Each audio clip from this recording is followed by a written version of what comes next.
By the end of March 1945, the war in Western Europe was supposed to be finished. The German army was collapsing in on itself. Cities were surrendering without a fight. White flags appeared in windows days before Allied tanks arrived. For most commanders, the final weeks of the war were about control, restraint, and preventing unnecessary death now that victory was inevitable. Bernard Montgomery believed this deeply. He had spent years fighting a war of discipline and preparation, refusing to advance until the odds favored his men. Now, as Germany crumbled, Montgomery expected the last phase to be orderly. Surrender, occupation, reconstruction. The fighting, everyone assumed, was winding down. Then came the report. A German major, commanding a town that should have surrendered without incident, refused to lay down his arms. Not because he had a chance to win. Not because he held a strategic advantage. But because surrender, to him, was betrayal. Obedience mattered more than survival. Ideology mattered more than civilians. What followed shattered every assumption about how the war was supposed to end. Civilians were punished for seeking peace. White flags became death sentences. A town that could have been spared was turned into a battleground by one man's refusal to accept reality. Montgomery was forced into a decision he had hoped the war would never again demand. Storm the town and sacrifice soldiers in street fighting. Wait and allow civilians to be terrorized into compliance. Or make refusal so costly that surrender became the only remaining option. This was not a question of tactics. It was a question of responsibility. What Montgomery did next would save lives, destroy a town, and ignite a moral debate that still hasn't settled. It would expose the brutal truth of war's final days, that mercy has limits, and restraint without leverage can become cruelty by another name. This is the story of what happened when surrender was refused, and why one of the war's most disciplined commanders chose finality over negotiation. Stay with us, because to understand Montgomery's decision, we first need to understand why this war was supposed to be over, and why one man refused to let it end. By late March of 1945, the war had lost its rhythm. For nearly 6 years, Europe had lived inside a constant drumbeat of escalation. Offensives answered by counteroffensives. Cities taken, lost, and taken again. But now the tempo faltered. The German front no longer bent and recovered. It cracked and receded. Whole formations vanished from maps not because they were destroyed, but because they dissolved. Montgomery watched this unraveling with the eyes of a man who understood patterns. He had seen collapse before, in North Africa, when certainty gave way to confusion and resistance thinned into retreat. He recognized the signs. Orders that arrived too late. Units that fought without cohesion. Commanders who spoke of honor because they no longer possessed options. By every measurable standard, the war in the West was finished. The Allied advance reflected that reality. Towns surrendered before tanks appeared. Bridges were handed over intact. Local officials stepped forward with lists of prisoners and stores of weapons. White flags became common, not as symbols of weakness, but of survival.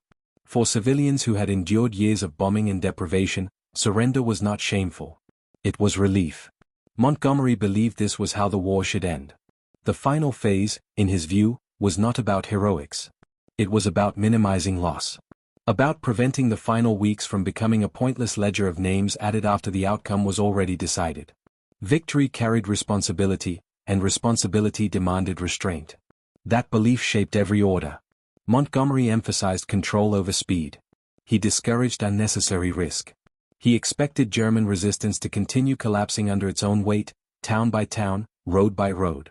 Negotiation would replace combat. Occupation would replace invasion. The war would conclude not with a final crescendo, but with a gradual silence. This expectation was widely shared. American units advancing alongside British forces reported similar patterns. Isolated firefights, brief resistance, then surrender. German officers often appeared exhausted rather than defiant. They asked about treatment of prisoners, about food, about what would happen next. They were not planning to win. They were planning to survive. This was the environment in which the refusal occurred. Against this backdrop of collapse, one German major chose defiance. Not tactical resistance. Not a delaying action to buy time for retreating forces. But absolute refusal. Orders issued not to defend territory, but to enforce obedience. Civilians punished for signaling surrender. Fear used as discipline. Ideology elevated above reality. To Montgomery, this was deeply unsettling. He understood resistance when it served a purpose. He even understood desperation. But this was something else. A refusal detached from outcome. A performance of loyalty long after loyalty had lost meaning. Montgomery had spent the war fighting an enemy that adapted, retreated, regrouped. This refusal did none of those things. It did not seek advantage. It sought control. The reports grew darker. Civilians executed for attempting to save their homes. White flags treated as crimes. Entire neighborhoods trapped between an advancing army and a commander who had decided that surrender itself was treason. This was not war as Montgomery understood it. It was coercion masquerading as defense. The timing made it worse. Had this occurred months earlier, it would have been brutal but familiar. In 1945, it was grotesque. The war's end was visible to everyone except the man enforcing resistance. The closer victory came, the more indefensible the refusal became. Montgomery's staff understood the implications immediately. A town that should have surrendered peacefully was now a trap. Street fighting would be unavoidable. Civilians would be caught in crossfire. Soldiers would hesitate, unsure who was combatant and who was hostage. Every step forward would multiply risk. This was precisely the kind of scenario Montgomery had spent his career trying to avoid. He had always argued that discipline saved lives. That preparation prevented chaos. That restraint, applied correctly, shortened wars rather than prolonged them. Now restraint itself was being tested. Waiting would not resolve the situation. The major's authority depended on fear, not morale. Time favored the man willing to terrorize his own people. Negotiation assumed good faith, and good faith no longer existed. Montgomery faced an uncomfortable truth. The war might be ending, but war had not ended everywhere at the same time. Victory had created its own danger. The expectation of surrender made refusal more lethal. Soldiers were psychologically shifting from combat to occupation. They were less prepared for fanatic resistance. Civilians, sensing the end, took risks they would not have taken earlier. And one man exploited that gap mercilessly. Montgomery knew that allowing this to continue would invite repetition. If one refusal succeeded, others would follow. Fanatics would see proof that terror could delay consequence. The final weeks of the war would devolve into pockets of unnecessary bloodshed, each one demanding intervention under worse conditions than the last. This was the moment when Montgomery's belief in restraint collided with his belief in responsibility. Restraint worked when it reduced harm. Here, it prolonged it. The war was supposed to be ending. But ending a war required more than waiting for it to stop. It required closing the door firmly enough that no one could keep it open through fear alone. Montgomery understood that if this refusal was not resolved decisively, the illusion of a peaceful conclusion would shatter. The war would linger, not because it had to, but because someone refused to accept that it was over. And that, to Montgomery, was unacceptable. If you think refusal like this could be reasoned with, the next chapter reveals who this German major was, what drove him, and why ideology proved more dangerous than any remaining army. The German major at the center of this refusal was not fighting for victory. By March 1945, victory was a fiction no serious officer believed in. The front had collapsed. Supply lines were broken. Command authority had fragmented into isolated pockets clinging to orders that no longer aligned with reality. Most German commanders understood this and acted accordingly. They sought surrender not out of cowardice, but out of responsibility. This major did not. He was a product of ideology hardened by desperation. Where others saw inevitability, he saw betrayal. Where civilians saw survival, he saw disloyalty. His authority no longer rested on military coherence, but on fear. Fear of punishment. Fear of being labeled a traitor. Fear of consequences worse than defeat. He treated surrender as a crime. Orders were issued that made no tactical sense. White flags were forbidden. Civilians who attempted to signal Allied forces were dragged into public view and punished. The message was unmistakable. Obedience would be enforced not against the enemy, but against his own people. To the outside world, this looked irrational. To the major, it was clarity. He believed that authority mattered more than outcome.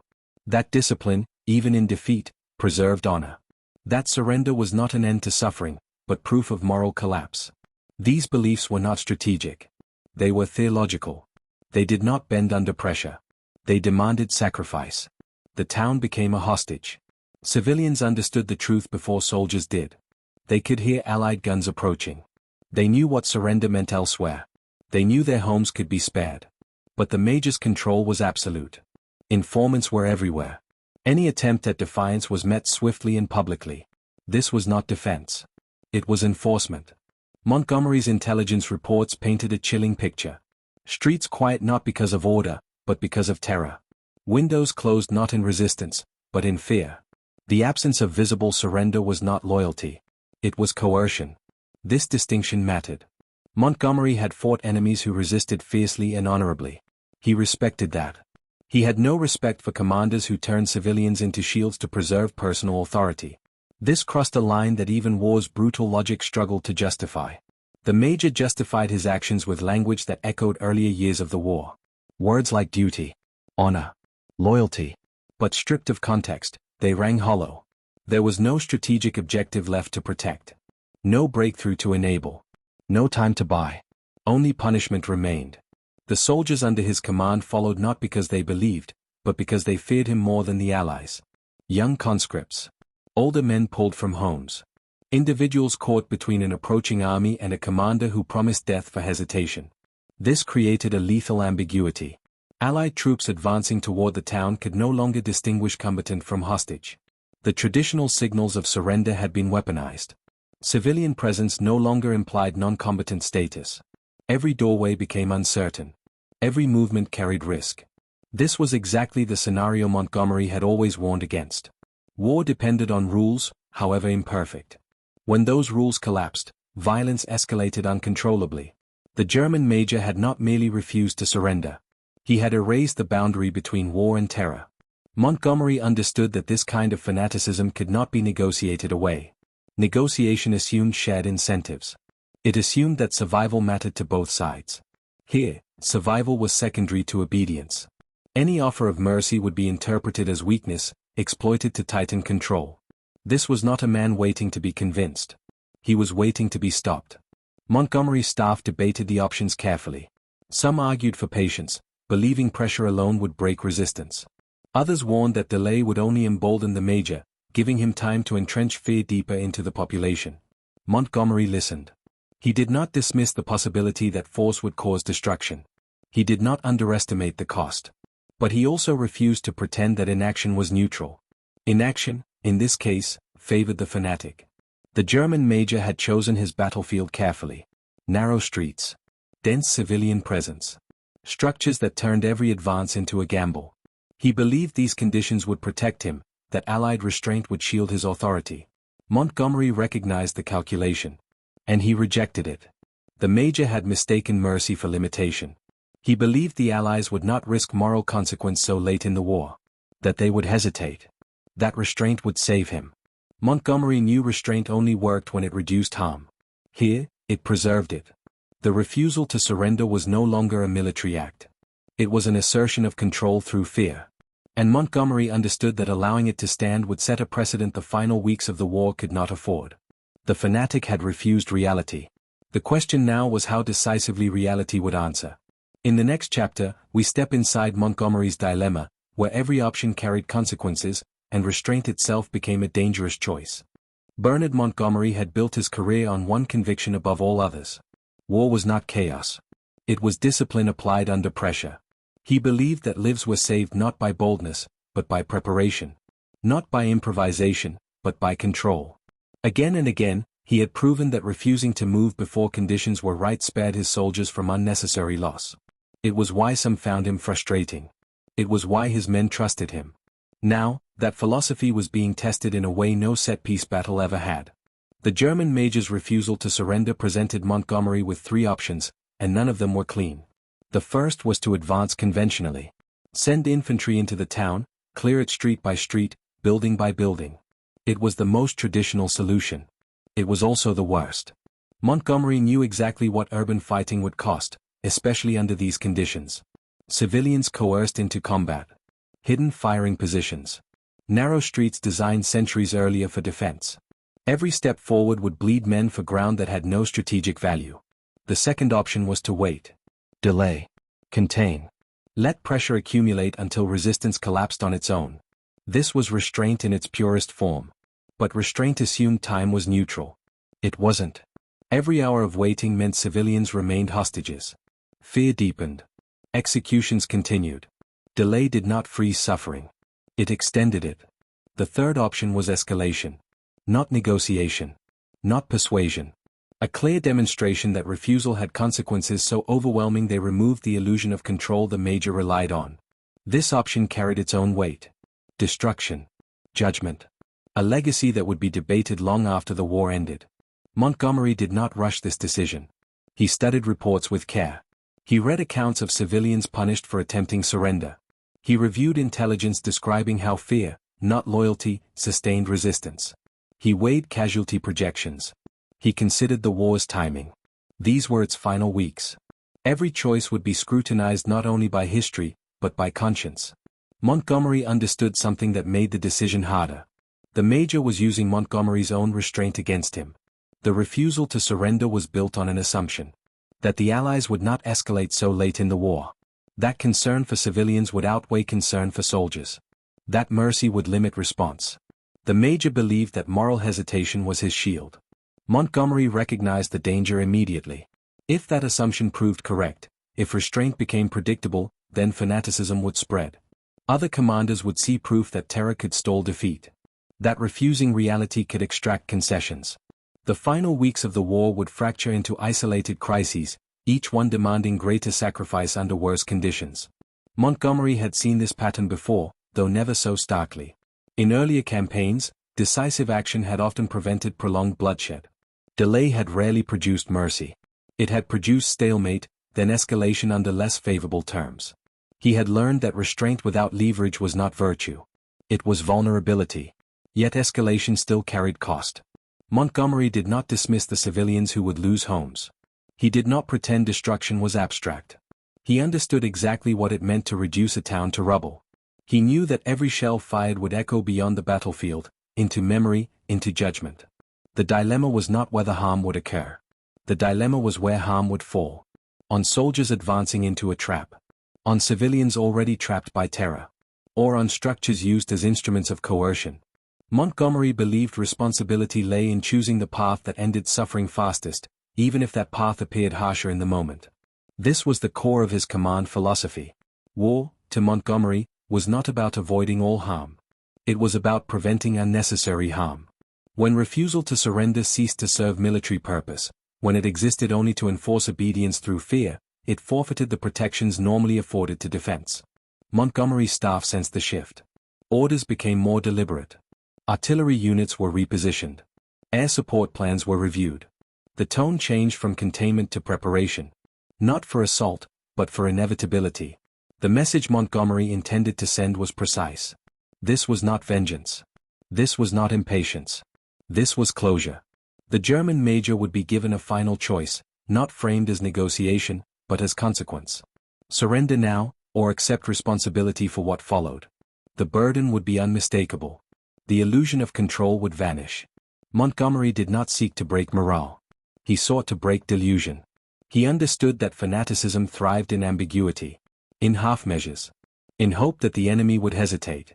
Remove ambiguity, and fanaticism collapsed under its own weight. This decision marked a departure from how Montgomery preferred to fight. But it did not violate his principles. It affirmed them. Control did not mean gentleness. Restraint did not mean passivity. Discipline did not mean indulgence. The war was ending. But ending still required force. Montgomery accepted that history would debate his choice.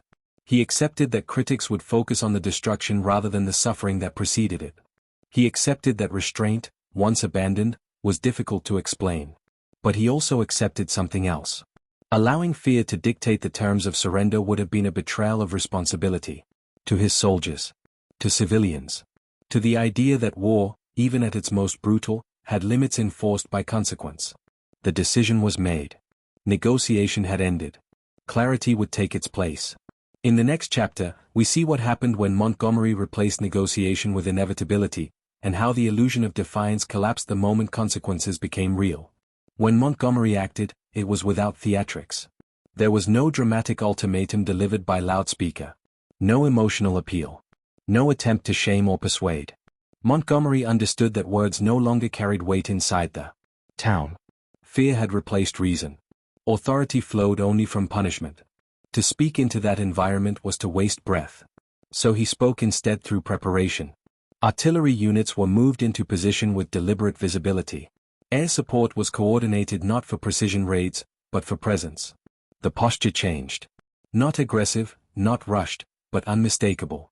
This was not negotiation. This was inevitability made visible. The message reached the town before the first shell ever landed. Those inside understood what was coming. Soldiers felt it in the sudden quiet before impact. Civilians sensed it in the way fear shifted from inward terror to outward dread. The illusion that refusal could be maintained without consequence began to crack. Montgomery had stripped away ambiguity. There would be no more probing advances. No piecemeal engagements. No gradual escalation that allowed the German major to claim endurance as victory.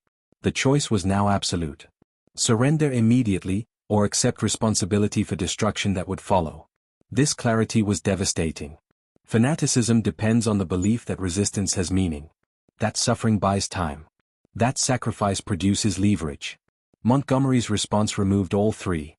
There would be no time gained. No leverage extracted. No moral advantage claimed. The town was no longer a bargaining chip. It was a liability. Within the German ranks, doubt spread quickly. Soldiers who had followed out of fear began to question whether fear still protected them. Civilians who had endured punishment realized that obedience no longer guaranteed survival. The authority of the major weakened not because his ideology failed, but because its cost became undeniable.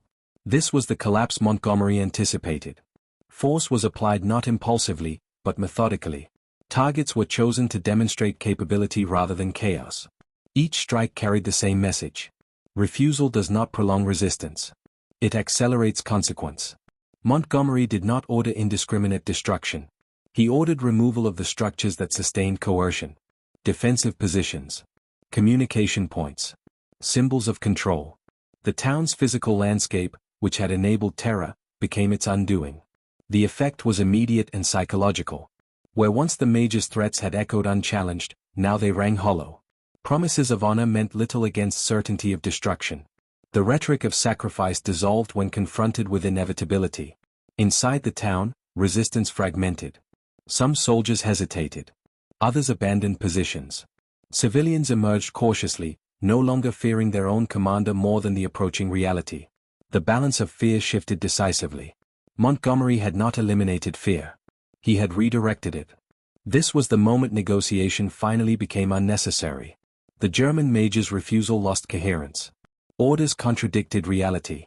Authority, once absolute, fractured under pressure. What remained was not defiance, but isolation. A single man clinging to an idea that no longer commanded loyalty. Montgomery watched the reports carefully. He did not celebrate the shift. He did not mistake collapse for triumph. He understood that what he was witnessing was not victory in the traditional sense. It was the end of an illusion sustained too long by fear. The surrender, when it came, was abrupt. Not ceremonious. Not honorable. It arrived because no other option remained. The major emerged stripped of the narrative he had tried to impose. No speeches. No declarations. Only exhaustion and inevitability. Montgomery did not meet him personally. There was no need. The story was already over. What mattered now was containment. Control. Ensuring that the consequences stopped where they needed to stop. That the violence did not spill beyond its purpose. Montgomery was careful here. The objective had been achieved. Prolonging punishment would serve nothing. The town fell silent. Not the silence of surrender welcomed, but the silence of relief mixed with loss. Civilians emerged slowly, uncertain whether fear had truly ended. Soldiers laid down weapons without ceremony. The machinery of terror collapsed, leaving behind its wreckage. Montgomery allowed himself no public statement. He understood that this decision would be debated. That images of destruction would travel farther than reports of civilians spared from prolonged terror. That critics would focus on what was lost rather than what was prevented. But he also understood something else. Clarity had saved lives. By removing the illusion that fanatic refusal could extract mercy, Montgomery had prevented repetition. Other towns heard what happened. Messages traveled faster than armies. White flags appeared earlier. Resistance ended sooner. Fear lost its leverage. The war's final days became quieter because one refusal had been answered decisively. Montgomery accepted the cost without illusion. He did not frame the outcome as justice. He framed it as responsibility. When negotiation fails, when restraint becomes cruelty, clarity becomes obligation. This was not how he wanted the war to end. But it was how it had to end. In the next chapter, we witness the surrender that came too late, and the aftermath that forced civilians, soldiers, and commanders alike to reckon with what fanaticism had already destroyed. When the surrender finally came, it did not arrive with dignity. There were no formal arrangements, no carefully staged handover of authority, no speeches about honor preserved. It came quietly, almost reluctantly, as the last defenses dissolved and the certainty of consequence replaced the illusion of control. The German major emerged from the ruins stripped of the power he had enforced through fear. His authority, once absolute, had evaporated the moment it could no longer promise protection. The ideology he clung to offered no shelter from reality. It asked for sacrifice, but delivered only ruin. Montgomery did not need to witness this moment in person to understand it. He had seen similar endings before. Fanaticism rarely collapsed in dramatic fashion. It withered. It retreated inward. It abandoned its followers the moment it could no longer command obedience through terror. What remained was not defiance, but exhaustion. For the civilians, surrender came too late. Homes were damaged or destroyed. Streets that should have welcomed peace bore the marks of coercion and punishment. Families emerged cautiously from cellars and shelters, uncertain whether fear had truly ended or merely changed form. They did not celebrate the major's surrender. They mourned what his refusal had already cost them. Soldiers laid down weapons without ceremony. Many did not look at the man who had ordered them to fight. Others looked with something close to resentment. They had been compelled to resist not for defense, but for obedience. Now, stripped of that obligation, they appeared less like combatants and more like survivors of a prolonged lie. Montgomery's orders were precise.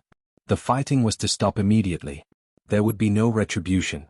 No humiliation. No indulgence in victory. The objective had never been punishment for its own sake. It had been closure. That closure, once achieved, demanded restraint just as firmly as escalation had demanded clarity. Medical aid was allowed through. Civilians were secured. Prisoners were processed according to procedure. Control replaced chaos again, as Montgomery always intended it would. This was where his philosophy reasserted itself.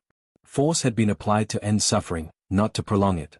The moment resistance ended, so did escalation. Montgomery believed that anything beyond that point would not be responsibility, but excess. The German major was taken into custody without ceremony.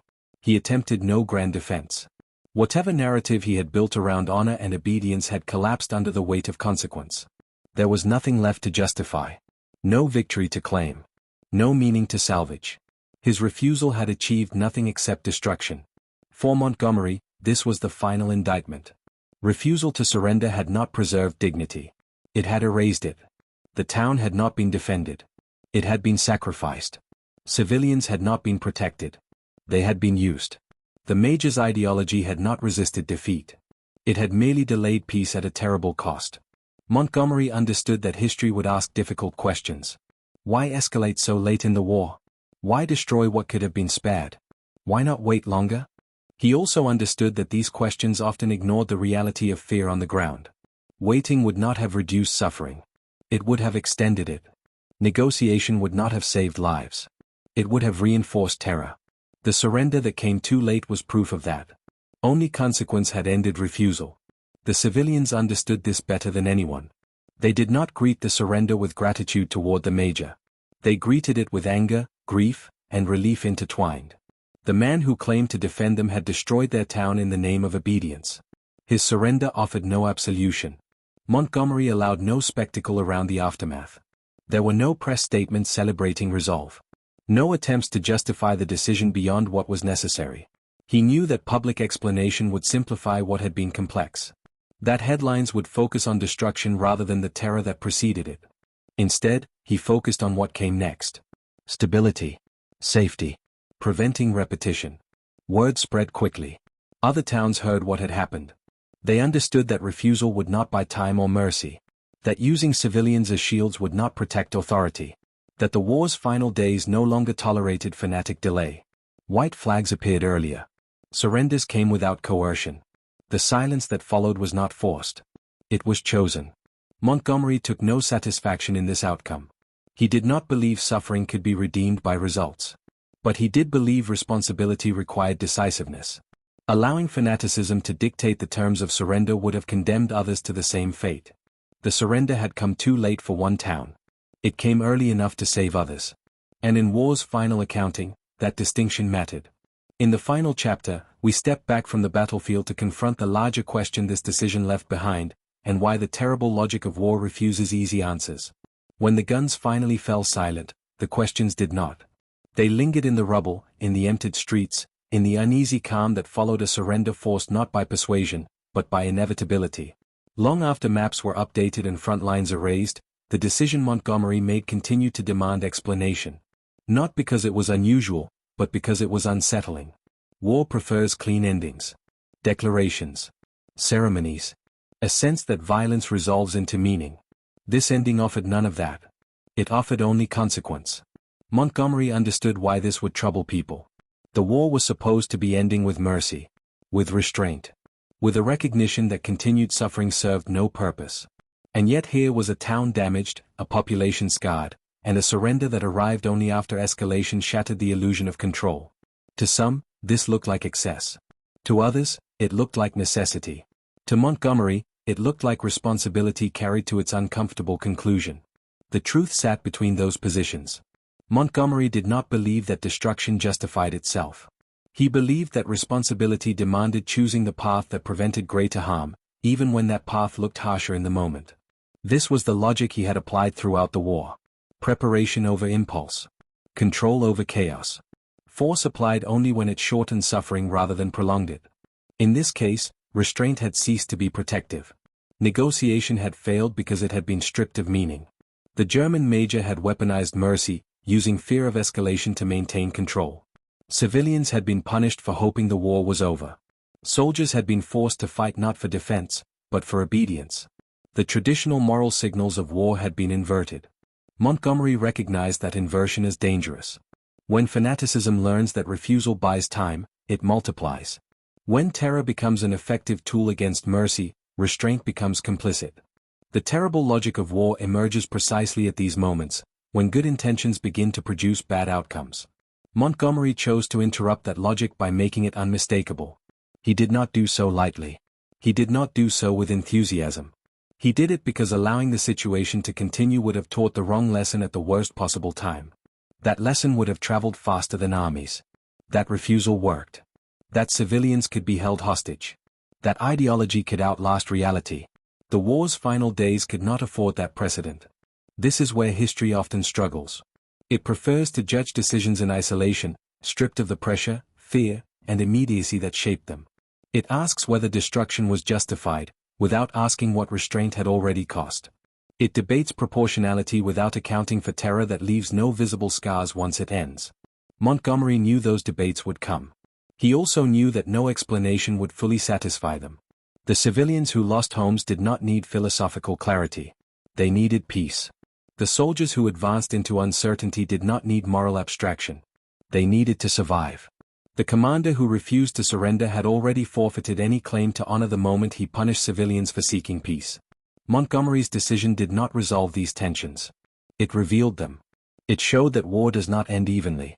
That some places carry the weight of endings heavier than others. That timing can be cruel.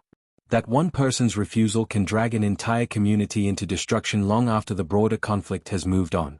The terrible logic of war is not that violence solves problems. It is that violence becomes the only language left when every other signal has been corrupted. Montgomery understood that allowing this to happen once could prevent it from happening again. And in the weeks that followed, that is precisely what occurred. Towns surrendered earlier. Civilians were spared prolonged terror. Resistance collapsed without needing escalation. The cost was not erased. But it was contained. Montgomery never claimed moral purity for this outcome. He claimed responsibility. Responsibility to his soldiers, who should not die in traps created by fanaticism. Responsibility to civilians, whose suffering should not be prolonged by hesitation mistaken for mercy.